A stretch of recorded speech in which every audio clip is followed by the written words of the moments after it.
दो दोस्त थे जिनमें एक का नाम गोलू और दूसरे का नाम श्रेया था। दोनों आपस में बातें कर रहे थे।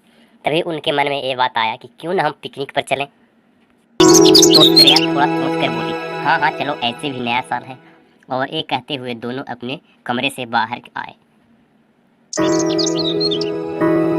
और बाहर आकर दोनों ने हाथ मिलाया और हाथ मिलाने के बाद अपने कार की तरफ चल दिए। श्रेया यहाँ पर थोड़ा सा सोच कर बोली कि क्यों ना हम कार से चलें, क्योंकि अगर लेट हो जाएगी तो कोई प्रॉब्लम नहीं होगा। गोलू बोला, हाँ हाँ तुम ठीक ही सोच रही हो, मैं भी यही सोच रहा था कि कार से जाऊँ, थोड़ा सा राइडिंग भी कर लूँगा और उसका एंजॉय भी हो जाएगा और पिकनिक भी हो जाएगा। और दोनों बातें करते हुए आपस में घर से बाहर निकले और घर से बाहर कार की तरफ चले। कार के पास आते ही गोलू बोला कि चलो अब तुम कार में बैठ जाओ और चलते हैं घूमने, क्योंकि ज़्यादा फिर देर हो जाएगी। तो दोनों फिर से कार में बैठ गए। कार को गोलू चला रहा था और श्रेया उसके बगल में पैसेंजर की सीट पर बैठी हुई थी। दोनों दोस्त बहुत ही खुश थे, क्योंकि ऐसा नज़ारा कभी देखने को बहुत कम ही मिलता है। तभी गोलू ने कहा कि वहाँ देखो बाहर की ओर कितना सुंदर सा नज़ारा है, कितना सुंदर सभी दिख रहे हैं।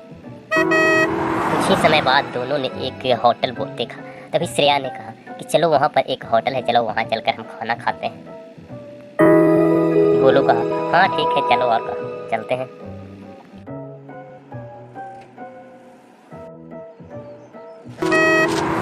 श्रेया और गोलू दोनों कार से उतरते हैं और होटल की ओर खाना खाने चलते हैं। दोनों इस होटल में आकर खाना खाते हैं और आपस में ढेर सारी बातें करते हैं। और खाना खाते हुए श्रेया ने बोली, तुम्हें पता भी है कि कितना देर हो गया हमें यहाँ आए, जल्दी चलो घर पर, नहीं तो ज़्यादा देर हो जाएगी।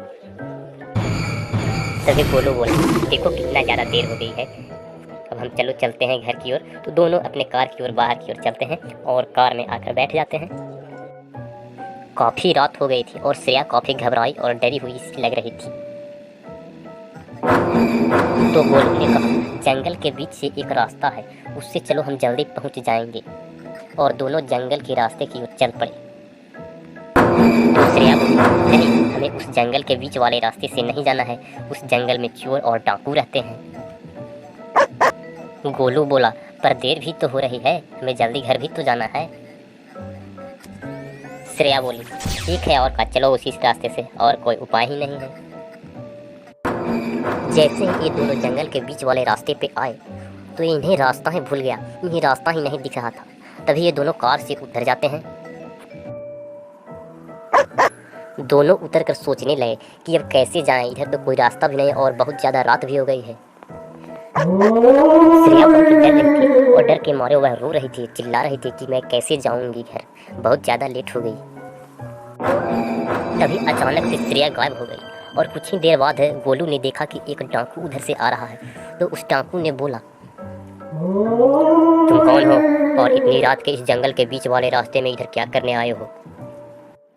तभी गोलू भागते हुए और रोते हुए उस रास्ते से गुजर रहा था। तभी उस रास्ते में उसे एक बूढ़ा दिखाई दिया। तो बूढ़े ने पूछा, क्यों रो रहे हो बेटा, क्या बात है, इतनी रात को इस जंगल में क्या कर रहे हो? तो गोलू ने कहा, हम और श्रेया पिकनिक मनाने और घूमने आए थे, लेकिन रात को देर हो जाने की वजह से हमने रास्ता भूल गया है और हमें कुछ समझ में नहीं आ रहा है कि हम क्या करें। तब बूढ़े ने कहा कि मैंने एक डाकू को एक लड़की को ले जाते हुए देखा, जो कि उस लड़की को एक कार में बंद कर दिया है। ये सब घटना बीतते बीतते सुबह ही होने वाली थी। तभी गोलू कार की तरफ अपनी भागा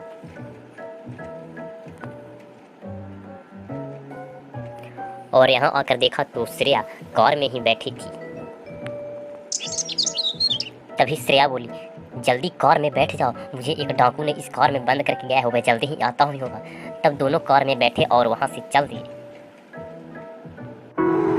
गोलू बोला, तुम कहाँ चली गई थी, मैं तुम्हें बहुत ढूंढ रहा था, मुझे तो बहुत डर लग रहा था।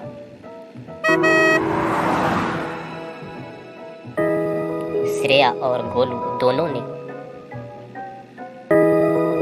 संकल्प लिया और कहा कि आज के बाद इतनी देर रात तक हम कहीं घूमने नहीं जाएंगे। और दोनों बातें करते हुए घर के नज़दीक पहुंच गए और दोनों अखबार से उतरकर आपस में बातें करते हुए अपने रूम की तरफ चलते हैं।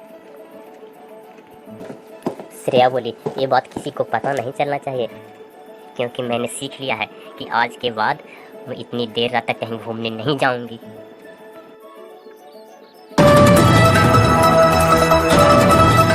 और दोनों आकर सोफे पर बैठ गए और बातें करते हुए टीवी में न्यूज़ देखने लगे। दोनों रेस्टोरेंट में जाने के लिए